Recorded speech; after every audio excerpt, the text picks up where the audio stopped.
ትሁቴ በመጨረሻ በለቅሶ አበደች።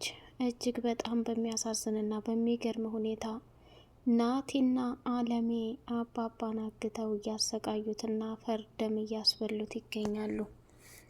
ናቲ አባባን ከእናቱ ጋር ሆነና በዱላ እየቀጠቀጠ ስም አንተ ሽማግሌ፣ አሁኑ ቤቱ ተሽጦ ገንዘቡን እንዳስገቡልኝ አድርግ፣ ይሄ ካልሆነ ግን እዚሁ ጨርሰሃለሁኝ እያለ እየተጫወተበት ይገኛል። አለሜም ደግሞ እኔ አለሜ መሆኔን በጭራሽ አታውቅም፣ የዛኔ ሚስትህን ማግኘት የለብህም እያልኩ ስል አንተ ግን ሚስትህን ለማግኘት በጣም ብዙ ነገር እየደከምክ ነበር። አየህ አቶ የትሁት አባት፣ ለሰራተኛ ክብር ሰጥተህ ለእኔ ግን ያለህ ንቄትና ስሜት በጣም ያሳዝን ነበር። ጥፋቱ ምንድን ነው? እኔ ስለምወድክና ስለማከብርህ ስሜቴን ልትረዳው ይገባ ነበር አለችው። እባክሽ እባክሽ የናቲ እናት፣ እኔ ምንም የበደልኩሽ ነገር የለም። በሰዓቱ ትሁት ለራሱ ዋጋና መስዋዕትነት ከፍላ ነው ከዛ ከብደት ክፍል አውጥታ ሰላምና ጤና ሆነሽ አሁን ለእኔ ይሄ ይገባኛል፣ እውነት ይሄ መደረጉ ልክ ነው እያለ አባባም ከሚባለው በላይ ራሱን መቆጣጠር አቅቶት በንደት እየተቃጠለና በንደት ከሚባለው በላይ ትዕግስቱ ጠፍቷል። ናቲም ደግሞ እኔ አሁን አንድ ጥያቄ አለኝ፣ ትሁትን ለማግባት ሽማግሌ ትሆነኛለህ ወይ እያልኩ ስልህ ፈጽሞ ለእኔ ምንም አይነት ስሜት የለህም ነበር፣ ምንም አይነት ፍላጎት የለህም ነበር። ሲቀጥል ደግሞ እጅግ በጣም በሚያሳዝንና በሚገርም ሁኔታ ከምትለውና ከምታስበው በላይ ለተመስገን ያለህ ስሜት እጅግ በጣም ደስ ይላል። ስለዚህ እኔን ግን በምን እንደናከኝ አላቅም። ሁል ጊዜ በእናቴ ጥፋትና በእናቴ ድክመት እኔን ጠቅ እያደረገኝና እንትን ትላለህ። ይሄ ደግሞ ወጣ ያለ ባህሪ ነው። ስለዚህ ምንም ቢፈጠር ምንም እያንዳንዱ ለሆነውና እየተፈጠረው ላለው ነገር እጅግ በጣም ዋጋ አስከፍልሃለሁኝ። በግድ ሳይሆን ያችን ጅላንፎ ትሁትንም ወዳ እንዳገባት አድርጋታለሁኝ። እባካችሁ ልለምናችሁ፣ እኔ ትልቅ ሰው ነኝ። ከእናንተ ጋር መታገልም ሆነ መፋለም አልፈልግም። ስለዚህ እያንዳንዱ የተፈጠረውንና የሆነውን ነገር በሙሉ ደጋግሜ ተናግሬያለሁ። እኔን ተውኝ፣ የራሴን ህይወት ልኖርበት እያለ ከሚባለው በላይ መናደድና መቃጠል ጀመረ። አባባ እጅጉን በሚያሳዝን ሁኔታ መሬት ለመሬት እየገተቱ እያሰቃዩት ይገኛሉ። እሱም ደግሞ ደም እንባ እያለቀሰ ይገኛል። ሰላም ሰላም! ውድ የተከበራችሁ የተወደዳችሁ የሌላ ኤንድ መሐመድ ቤተሰቦች እጅግ በጣም በጉጉት የምጠብቀው የትሁቴ ድራማ እንደቀጠለ ይገኛል። ቻናሉን ላይክ፣ ሰብስክራይብ እያደረጋችሁ አበረታቱኝ ማለት ነው።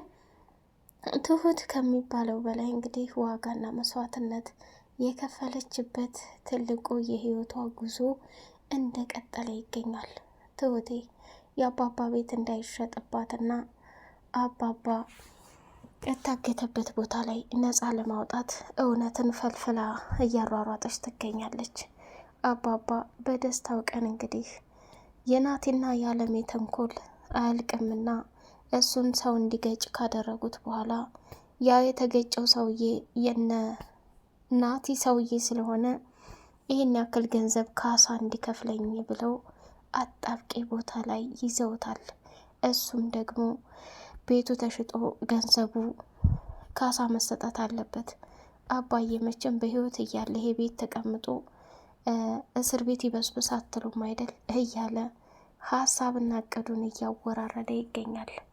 አባባ ከሚባለው በላይ ራሱን መቆጣጠር አቅቶት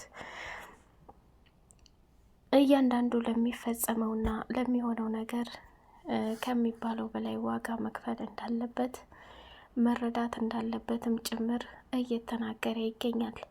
እንዲሁም ደግሞ እጅግ በጣም በሚገርምና በሚያሳዝን ሁኔታ እየሆነ ላለው ነገር በሙሉ ትልቅ የህይወት ጉዳይ ወይንም የህይወት መከራና ስቃይ ከሚባሉት በላይ ቢያጋጥሙትም ሚስቱን ግን አምጥቶ ለማሳከምና ያለችበትን ሁኔታ ለመረዳት ቢሞክርም የአባባ ሚስት ከመምጣቷ የፈተና ስቃዮችን እያስተናገደች ትገኛለች።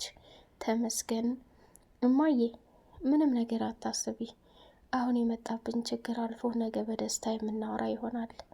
አንቺ ምንም መጨነቅ የለብሽም፣ አባዬም ካለበት ችግር ይመጣል ብሎ አላት። የኔ ልጅ እኔ ከመጣሁ ጀምሬ ነው ይሄ ጉድ ስቃይና ፈተና እየተፈጠረ ያለው። ቆይ ሰውየው በገዛ ቤቱ መሰቃየት የለበትም፣ ሰውየው በገዛ ቤቱ ማለቃቀስ የለበትም። ስለዚህ ከሚባለውና ከምነግርህ በላይ በእኔ ምክንያት እየመሰለኝ ልቤ እየተሰበረ ይገኛል። ስለዚህ ይህን ነገር ለማለፍ ደግሞ ብዙ መስዋዕትነት መክፈል አለብኝ፣ ብዙ ዋጋ መክፈል አለብኝ እያለ ውስጡን ለማድመጥና ውስጡ ላይ ያለውን ውሳኔ ለማሳመን ደም እየተፋ ይገኛል ማለት ነው። ተመስገን እንግዲህ ትሁቴንም ለራሱ ለማድረግ ቢደክምም ናቲ ግን አሁን ላይ ሩጦ እንደማይፈልጋትና ተጠቅሞ እንደሚጥላት በተደጋጋሚ ከናቲ ያየውን ሁኔታ ሲያይ ትሁት የሚጠቅምሽን ምረጪ፣ አትጃጃይ። ይሄ ራስ ወዳድ ሰው በፍጹም ላንቺ የሚገባሽ ሰው አይደለም። አንቺ የልጅ ሚስት ነሽ። ምንም ቢፈጠር ምንም ልጎዳሽና ልተውሽ አልፈልግም። ስለዚህ ባክሽ ያሉትን ችግሮች አስተካክለን አብረን እንሆን እያለ እየለመናት ይገኛል። እሷም ደግሞ በጭራሽ እኔ ማግባት የምፈልገው ናቲዬ ነው እያለች ናቴ እያለች ትገኛለች። ተመስገንም የትሁትን ደስታ ለመሙላት እንግዲህ ያለ ፍላጎቱ ናቴ እያበሳጨው ይገኛል ማለት ነው። እና የአባባ ስቃይ በዚህ መልኩ ስቃዩንና ፈተናውን እያስተናገደ ይገኛል። ተመስገን ደግሞ ከናቴ ጋር ከባድና አደገኛ ጦርነት ውስጥ ገብቶ እየተፋለመ ይገኛል ማለት ነው። ትሁቴም እጅግ በጣም በሚገርምና በሚደንቅ ሁኔታ የናቴን ክፋትና ተንኮል አውቃ የራሷን ውሳኔ ለመወሰን ዱብ እያለች ትገኛለች ማለት ነው። ቲና በነገረቻት መሰረት እንድታስብና ማንነቷን እንድትጠይቅ አድርጓታል። ቲና ያው እንደተለመደው ስሚ፣ ማንም ቢሆን ምንም በእንደዛ አይነት መልኩ ከምታስቢውና ከምትዩ በላይ ዋጋና መስዋዕትነት ሊያስከፍሉሽ ይችላሉ።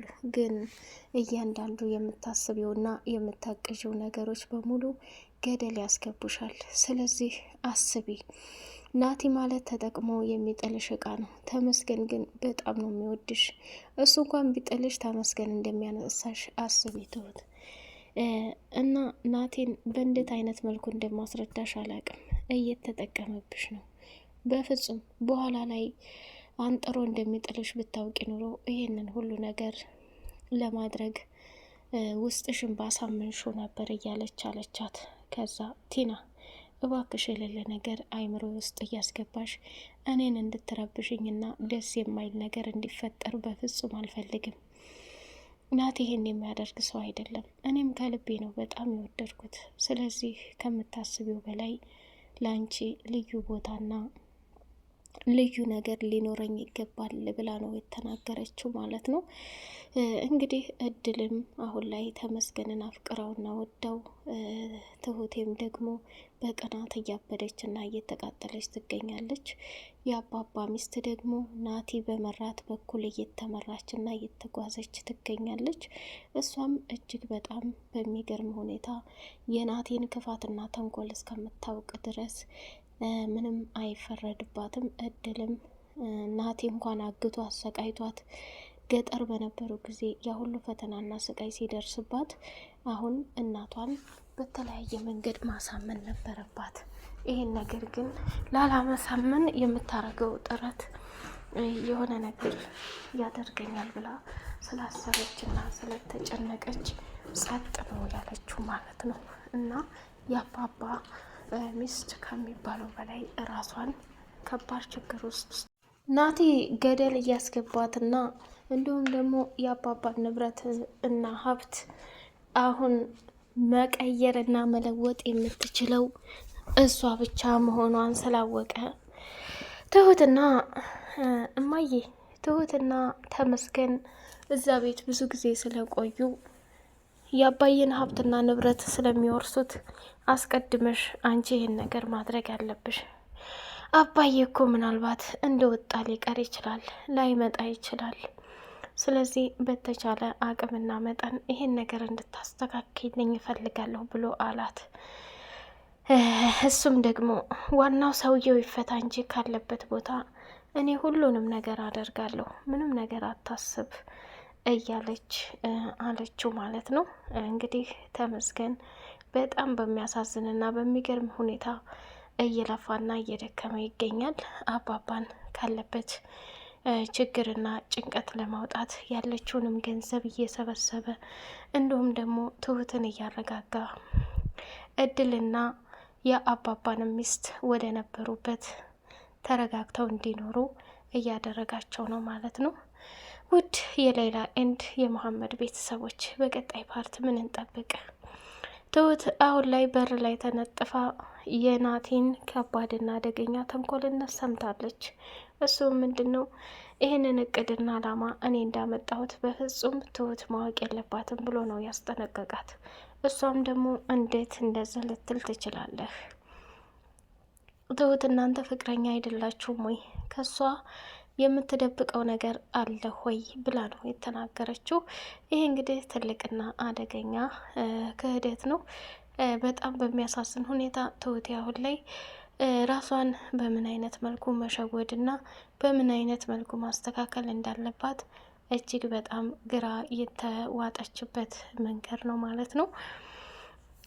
አሁን ላይ ግን እውነታውን ስትሰማ ራሷን ማመን አቅቷት እየጨለለች እና እያበደች ትገኛለች ማለት ነው።